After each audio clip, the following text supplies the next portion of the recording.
Tawagin niyo na lamang po ako sa pangalang Murillo. Nangyari ang lahat ng karanasan na ito sa amin sa bukiran ng Tibyao, dekada 90. Araw-araw ay bumababa kami sa bayan para ihatid ang mga tinubang saging. Kasama ko si Lola. Kabilang dalawa sa buhay. Ang mga magulang ko ay hindi ko alam kung nasaan na. Basta noong mag-edad 3 taong gulang ako, naghiwalay sila. Ang nanay ko ay piniling magpunta ng Manila. Iniwan lamang ako kay Lola. Hindi ako nakatungtong ng high school. Kulang ako sa edukasyon. At para mapatunayan ko na totoo ito, ang nagsusulat ng binabahagi kong kwento ay ang anak ko. Pangalanan natin ang lola ko na Lola Kay. Hindi naman ako galit at wala akong sinisisi. Sapat na sa akin ang lahat. Sapat nang nabuhay ako at nasilayan ko ang kung ano ang realidad. Hinga lang hindi talaga pinalad sa magulang. Sa kukonting kita noon ay pinagkakasya ng lola ko sa araw-araw. Hindi ako naawa sa sarili ko, kundi naawa ako sa huwarang si Lola Kay. Ni isang beses ay hindi ako nakarinig sa kanya ng bulyaw. Tahimik, ngiti lang ng ngiti. Kahit sa likod ng ngiting yon, pagod na ang katawan nito. Mas lalo pang humirap ang kalagayan namin noong may bagyo. Idagdag pa dyan ang paglaganap ng mga aswang na akala mo, mga langgam na kung saan-saan na lang naglipana. Totoo ang mga aswang. Ilang beses na akong nakakita nito nun. Walang piling oras, mapaaraw man o gabi. Ang ipinagpapasalamat lamang ng lola, hindi kami sinasaktan. Kumbaga, nananalasa ang mga ito sa ibang lugar. Kung hindi nyo na itatanong, maraming aswang sa aklan ng mga panahon na ito at nagtatago ang mga yon sa bukiran ng Tibyao. Bakit? Napakaliblib ng bukiran ng Tibyao. Walang gumagalang mga tao dito. Maliban na lamang sa mga residenteng piniling tumira sa mahirap na lugar na yon. Gaya namin, natitiis ang lahat. Nakakahiyaman napakatarik ng kinalalagyan ng bahay ni Lola. Wala nga itong papeles Mabuti na lang at wala namang sumisita. Hanggang sa dumating isang araw, may dumalaw sa amin. 2 lalaki. Inalok kami ng trabaho. Pansin daw nilang nagtitiis kami noon sa pagtitinda ng mga saging na hindi naman pinagmamay-ari namin. Tama kayo nang narinig. Hindi amin ang saging. Tumubo lamang ito at kami ang nagtutuba. Ang sabi ng lola ay wala namang kaming hinahangad na iba, maliban na lamang sa payapang pamumuhay. Oo, at hindi namin pinagmamay-ari ang lupain, pero inaalagaan. Depende na ito sa kung may sisita. Saka pa lamang kami aalis. Itong isang lalaki sinabing siya daw ang nagmamay-ari ng lupa. Siyempre nagulat kami ni Lola. Napayuko si Lola at humingi ng tawad. Nagtanong sa kung ano ba ang maipaglilingkod. Nagpakumbaba ito na para bang nagmamakaawa. Ganoon ang tono ng boses niya. Ang sabi ng lalaking pangalanan nating Anastasio. Yun umano ang nabanggit niya kanina. Aalukin kami ng trabaho. Magsiservisyo lang naman sa kanila pero may kapalit. At yun nga ang gusto naming mangyari daw. Ang magkaroon ng pera. Pumayag si Lola. Ako noon nag-aalinlangan. Sabi ni Anastasio, babalik na lamang daw sila bukas. Maganda na lamang daw kami kasi nga isasama nila kami noon. Anong oras ba? Maghahatid pa sana kami ng saging Huwag ka na mag-abala dyan, Manang. Giginhawa ang buhay ninyo. Yung mga katiwala kasi namin umalis Hindi man lang nagpaalam. Wala naman kaming pagkukulang doon basta anong mga oras bukas. Dadaan kami dito. Kinabukasan, mga hapon, napadaan si Anastasio. Hindi na lalaki ang kasama nito. Parang asawa. Napapailing ako noon. Kasi nga bukid yun at magtataka ka dyan dahil nga ito mga forma ng mga taong ito. Hindi magbubukid. Malinis at parang marangya. Basta halatang mayaman. Naisip ko na talaga na tagabayan siguro ang mga ito. Walang ano-ano'y sumama kami. Bit-bit na mga damit na binalot sa kumot. Nakasunod lamang kami sa mga ito. Hanggang sa mga sandaling yun namamayani talaga sa isip ko yung pagtataka. Hindi ko alam kung ganun din ba si Lola. Pababa ang direksyon namin. Hanggang sa makarating kami sa kalsada. Tapos ay merong sasakyang nakabungad nun. Sabi ko pa sa isip ko, mayaman. Unang beses kong nakasakay ng kotse. Ang mga paa ko na walang suot na tsinelas, nalalamigan. Malamig sa loob ng sasakyang ito. Inakala kong patungo ng bayan pero inihatid kami sa lugar na parang pabalik lamang din sa bukid nun. May daanan naman doon at napakalayo na nito. Ibinaba kami sa isang lugar na iisipin mong gubat na. Walang kabahay-bahay. Doon na akong kinakabahan. Naisip ko baka papatayin kami. Kasi itong si Anastasio, panay ang tingin sa akin na animoy, may masamang motibo. Kinakalabit ko si Lola. Sabi ko mga masasamang tao sila. Pero ayon kay Lola, ay huwag na lamang umanong kumibo. Magtiwala umano sa Panginoon. Naglakad kami sa gitna ng kakahuyan na matatayog. Hanggang sa nakarating kami sa isang tila maliit na nayon. May mga bahay, mga kubo na animoy katutubo. May mga pulidong tahanan at may isang namumukod tanging tirahan dito na malaki, nagawa sa kahoy. May lalarawan ito na parang gawa pa noong panahon ng mga Espanyol. 2 palapag, malalaki ang bintana, maging ang pintuan. Isipin mong parang pinto ng kapilya. Yung mga tao na nasa mga bahay, nakatitig sa amin habang nakasilip sa bintana. Ang sasama ko makatitig. Disente naman ang mga kasuotan na tipikal na makikita sa mga nayon. Pero ramdam ko ang kakaiba sa kanila. Hindi ko maiwasang magtanong. Sabi ko, "Sir, galit po ba sila?" Ay naman dito kay Anastasio. Hindi umano. Mga kapitbahay lamang umano ang mga ito. Magiging kaibigan din daw namin ng mga yon. Medyo naiiba lamang umano ang kultura. May mga bagay na ayaw kaya dapat respetuhin. Pumasok kami ng bahay. Pagkapasok ay sumambulat talaga sa mukha ko ang napakabahong amoy. Hindi ko mawari kung nabubulok ba na hayop o basura. Basta napakabaho nun. Hindi kami namamalagi dito. Doon kami sa bayan talaga. Ang pagsisilbihan ninyo dito ay ang tatay ko. Mamaya makikita ninyo siya. Sumunod lang muna kayo sa akin sa silid ninyo Tumango kami ng Lola pero sa mga puntong ito, nagtatalsik na ang laway ko na animoy masusuka na. Nang makarating sa itaas ay medyo nawala yung amoy. Tinuro ang silid namin ni Lola umano. Nasa pinakaharap ito. Nakabungad sa may kabahayan. 3 ng silid sa itaas. Puro bakante. Nakabukas naman kasi ang pinto kaya nakikita ko. Malawak ang silid namin. Ganun din naman ang mga katabing kwarto pero hindi pa malinis. Sabi ni Anastasio, kami na umano ang bahala doon at ang tatay niya na rin na magsasabi sa kung ano mga gagawin namin. Umalis sa mag-asawa, sinilay ko sila sa bintana.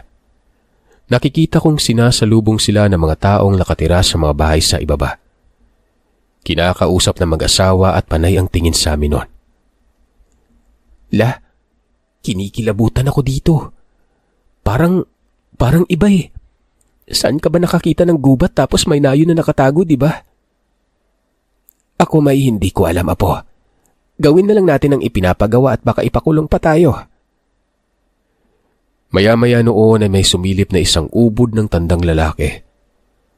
Napagkapalan ko pa nga itong bangkay gawa ng napakaputla niya at maitim ang mga labi. Pasensya na at hindi ko na ipalinis iyang silid. Ako nga pala si Duque, ang tatay ni Anastasio. Sige, mamaya na lang ha. Pagkatapos ninyo dyan ay doon tayo sa baba mag-usap. Hindi kami kumibo ni Lola. Kapwa lamang kaming tumango bilang pagdugon sa mungkahi ng matandang ito. Mang Duque ang pangalan. May mga magagamit naman sa itaas na panlinis. May tubig din na wari ulan yun gawa ng may sandayong kasimula sa gutter ng bubong patungo sa loob tapos may 2 malalaking drum. Ilang sandali ay bumaba na kami. Nasa may lamesa ang matanda. Lamesa na wari bang walang linis yun gawa ng nilalangaw ito. Nasa pinakasulok ang lamesa. Sa ilalim ng hagdan ito banda. Maupo kayo para mapag-usapan natin yung mga gagawin ninyo dito. Umupo naman kami nun. Nakasimangot ang mukha ko. Napakabaho talaga. Si Lola naman ay halatang iniinda lamang ang amoy. May mga sinabi ang amo. Ang gagawin namin ay taga-iskohe daw ng mga karne. Pipiliin namin na magandang karne para sa matandang ito na siyang kakainin niya naman. Siyempre kagad akong nagtanong kung ano ang karne. Kung sa hayop pa. Ngumiti ang amo at sinabing oo. Hindi daw kasi siya pwedeng lumabas ng bahay dahil matanda na ito at may sakit na. Isa lang ang anak niya at yun na umano si Anastasio. May pamilya na at hindi na siya makakaabala. Doon umano mangyayari ang iskohe sa likod. May kamalig doon. Mawalang galang na po sir Sino po ba yung magluluto? Kami din po ba? Tanong ng Lola. Oo. At nakadepende sa kung anong putahe ang gusto ko. Yun lang. Tapos maglinis kayo dito sa bahay. May amoy na kasi. Magsisimula ang trabaho niyo bukas. Sa ngayon magpahinga muna kayo at may mga makakain dyan sa kusina. Kayo nang bahala. Sige at medyo pagod na rin ako. Magpapahinga muna ako. Tumayo ang matanda at pumasok sa isang silid doon. 2 ang silid sa ibaba. Pero ang laki ng silid na ito. Mas malaki pa kumpara doon sa itaas ng bahay. Bukod dito ay malalaki din ang pintuan. Ang sabi ng Lola ay kumain na lamang daw muna kami. Itong kusina ay nasa gilid lang. Ang daming patalim doon. Mga magagandang patalim. Para bang gawa ito sa ibang bansa. May mga sardinas, naroroon sa ibabaw ng abuhan. May cabinet. At tingin ko ay ito na ang ulam kapag walang ibang pagkain. Panggatong lamang ang gamit doon. Merong chimenea sa kusina, labasan ng usok. At sa gilid lamang ng bahay ang labasan nun. Nagsaing ako. Napakaraming bigas. Isang sako mahigit. Ang gaganda ng bini. Mamahaling bigas yun.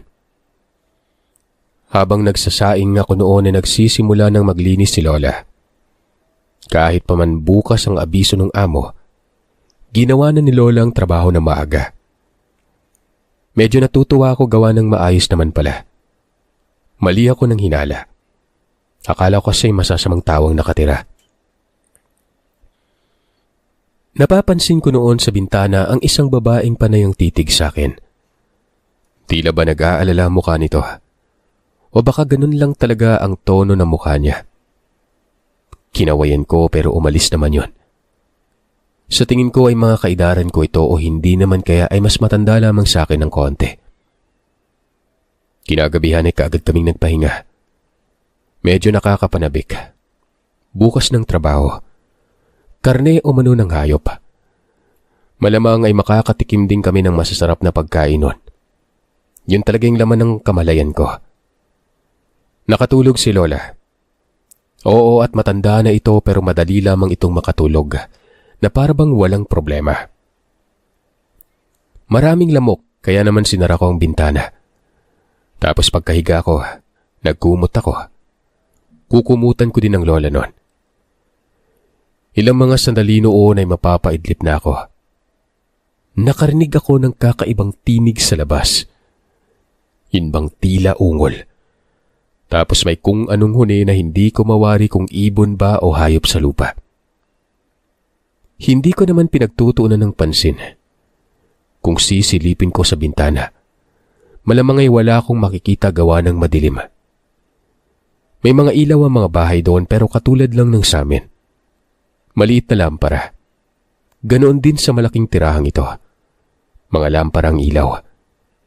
May gasera pero wala namang lamang gas. Hanggang sa nakarinig ako ng igik na animoy napakalaking baboy. Napabangon talaga ako nun. Ang ingay at nasa magkabilang direksyon.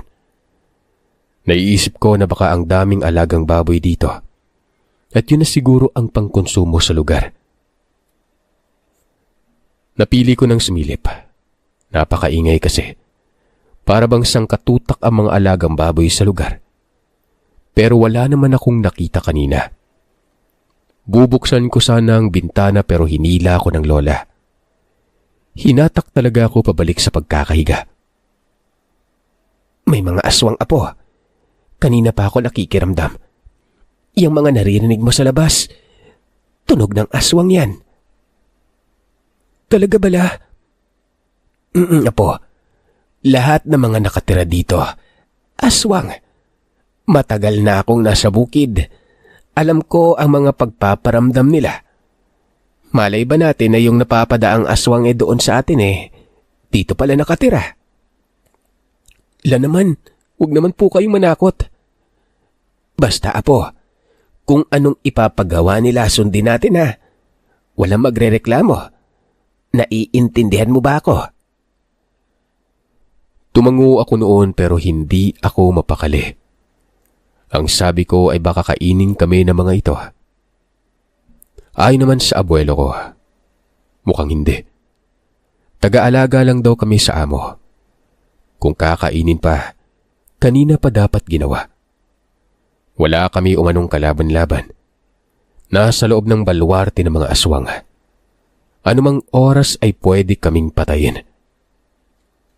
Naniniwala ako, apo, na niloloko lang tayo noong si Anastasio. Hindi nila lupain yung pinamamahayan natin. Lupa ng gobyerno yun Malaya tayo doon at posible pang maibigay sa atin ang lupa. Bakit ka hindi ka nagreklamo la? May magagawa ba ako, apo? Sa tanda kong ito ay may magagawa ako. Wala. Ang iniisip ko ikaw. Tsaka armado yang si Anastasio. Sige na, matulog ka na lang. Hindi na ako kumibo pa. Yung mga tinig sa paligid, nawala din naman yon. Napalitan ng mga pag-uusap ng mga tao sa labas. Hanggang sa nakatulog na lamang ako at ginising ako ng lola. Madaling araw. Kung hindi ako nagkakamali, mga nasa 4:00 yon. Tinawag na daw kasi siya ni Mang Duque. Tandaan mo yung mga sinabi ko sa iyo, apo ha. Trabaho lang.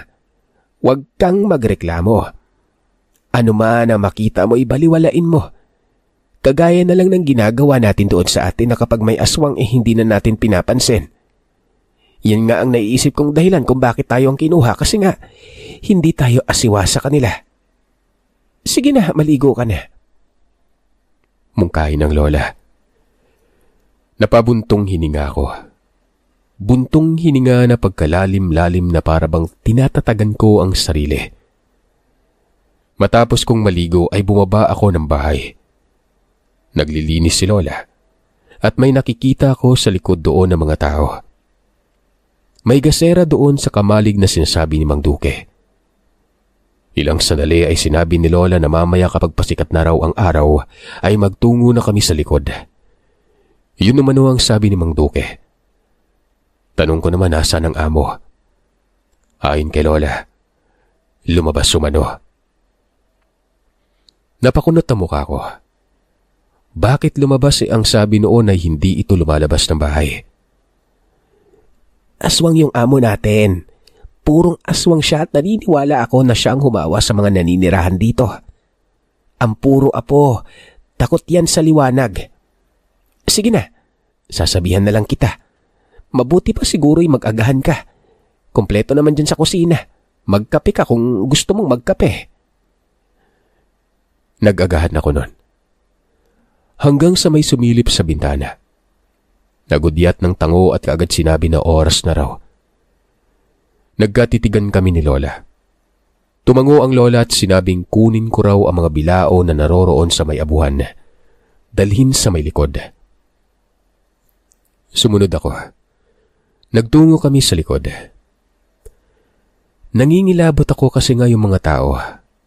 Ang iitim ng mga mata. Ang sama ng titig. May isa pa doon na parabang pirana ang bibig niya. Ang tutulis ng mga ngipin nito. Babae yun. Tapos ito pa ay nagsabi na kilatising maigi ang magagandang karne. Pagkabungad namin sa lamesa, ganoon na lamang ang pagsusuka ko noon dahil nga ang nakita ko ay walang iba, kundi pinagpira-pirasong tao. Nakita ko pa yung ulo na nakasabit sa may bubungan ng kamalig na yon. Masanay na kayo, Manang. Tsaka ikaw din, Boy. Madalas ko kayong nakikita doon sa inyo. Matapang kayong dalawa. Nabibilog siguro ang amo kaya kayo ang ipinakuha.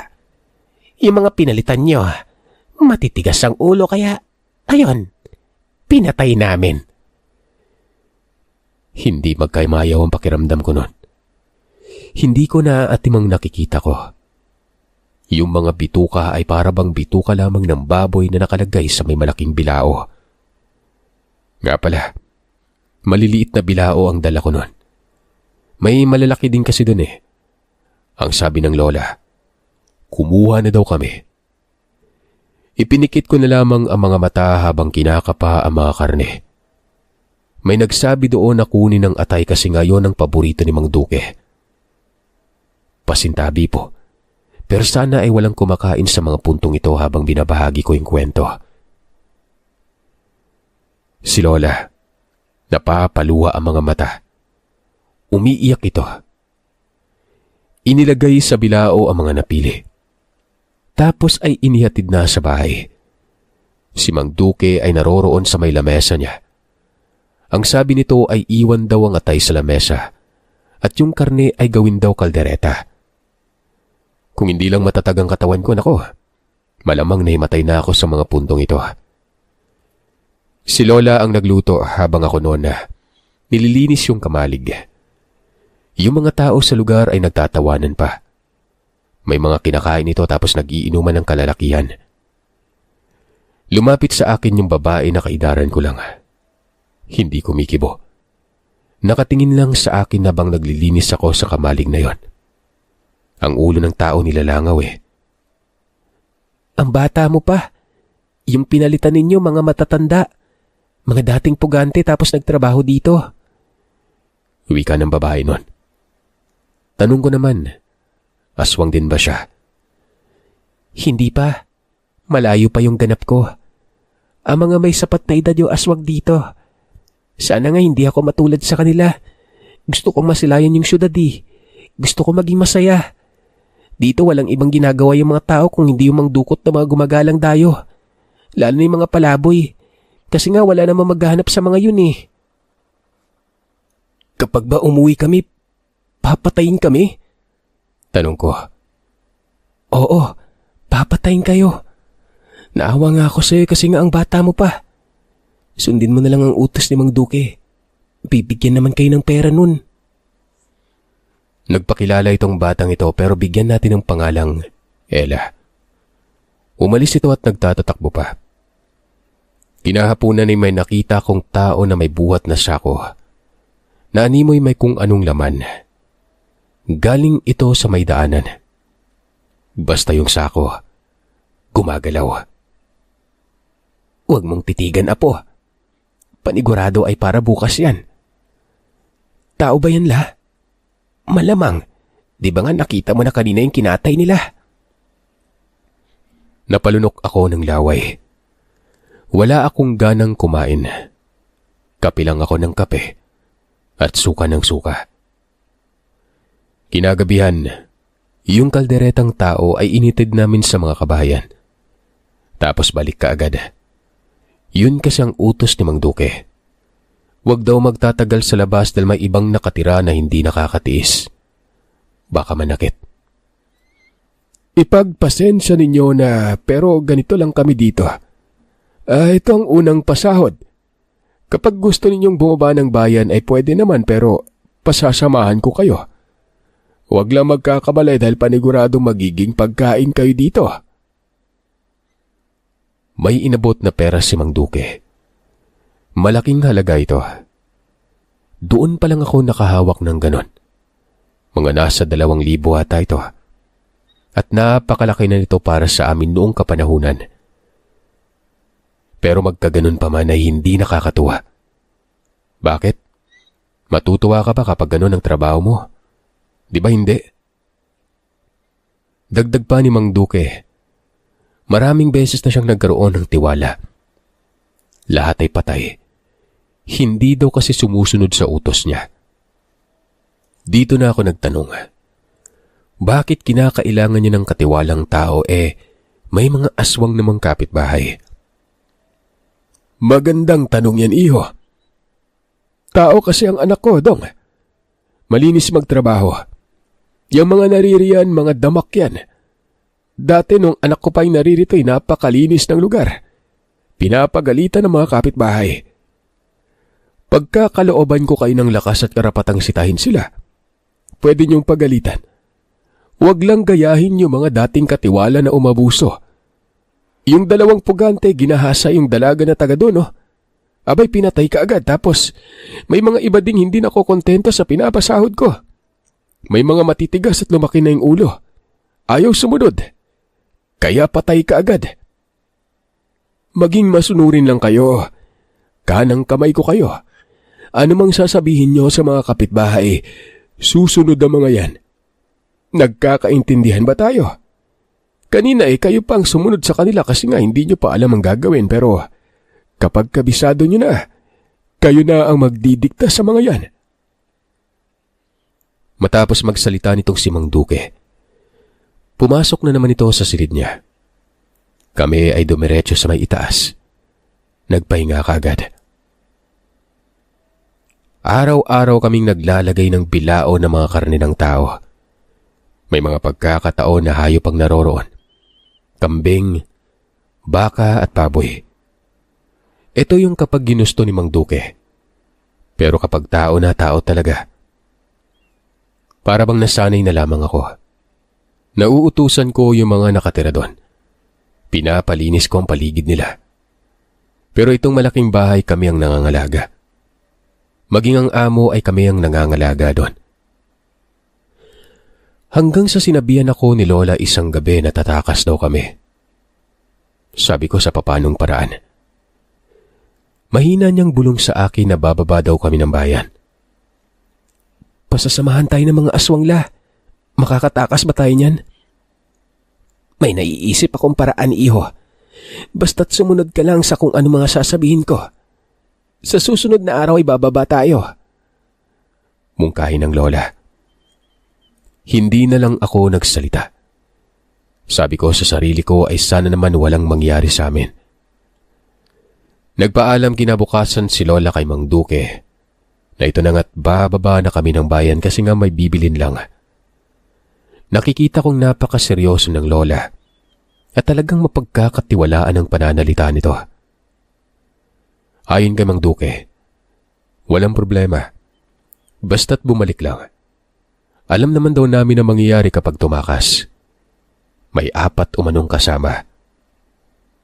Kabadong-kabado ako noon.